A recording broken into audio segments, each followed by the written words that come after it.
ഗോവർദ്ധനും ബാലചന്ദ്രനും കൂടെ സ്റ്റാലിൻ്റെ വീട്ടിൽ നിന്ന് ഇറങ്ങുന്നുണ്ട്. ഇറങ്ങിയിട്ട് ഒരു ഹോട്ടലിൽ മുറിയെടുത്തിട്ട് അവരവിടെ താമസിക്കുന്നുണ്ട്. അപ്പോൾ ഗോവർദ്ധൻ ചോദിക്കുന്നുണ്ട്, എന്തിനാണ് അങ്ങോട്ട് പോയത്, എന്താണ് കാര്യം, പോയ കാര്യം വല്ലതും നടന്നോ എന്നൊക്കെ ചോദിക്കുന്നുണ്ട്. അപ്പോൾ ബാലചന്ദ്രൻ വൈജിയുടെ കാര്യങ്ങളെല്ലാം ഗോവർദ്ധൻ്റെ അടുത്ത് പറയുന്നുണ്ട്. വൈജിക്കുണ്ടായ മകളാണ് അലീന എന്ന് പറയുന്നത്. അത് കേട്ടതും ഗോവർദ്ധൻ ഞെട്ടുന്നുണ്ട്.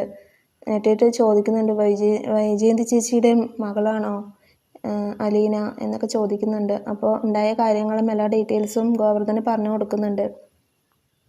ആഗ്രയിൽ താമസിച്ചപ്പോൾ ഉണ്ടായ സംഭവങ്ങളാണ് ഇതൊക്കെ. അവിടെ നിന്ന് വൈജി വരുമ്പോൾ ഗർഭിണിയായിരുന്നു എന്ന് പറഞ്ഞിട്ട് പറഞ്ഞു കൊടുക്കുന്നുണ്ട്. അത് സ്റ്റാലിൻ്റെ മകളാണ്, അതിനാണ് അവിടേക്ക് നമ്മൾ വന്നത് എന്നൊക്കെ പറഞ്ഞിട്ട് പറഞ്ഞു കൊടുക്കുന്നുണ്ട്.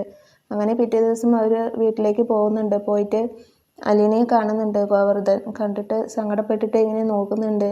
കാരണം വൈജയന്തിയുടെ മകളായിട്ട് ജീവിക്കേണ്ടവൾ ഒരു വേലക്കാരിയെ പോലെയല്ലേ അവിടെ കഴിയുന്നത് എന്നൊക്കെ ഓർത്തിട്ട് ഗോവർദ്ധന് നല്ല സങ്കടമൊക്കെ വരുന്നുണ്ട്. അപ്പോൾ ഇതാണ് വരാനിരിക്കുന്ന ദിവസത്തെ പ്രമോ എന്ന് പറയുന്നത്. അപ്പോൾ വീഡിയോ ഇത്രയേ ഉള്ളൂ. Thank you for watching.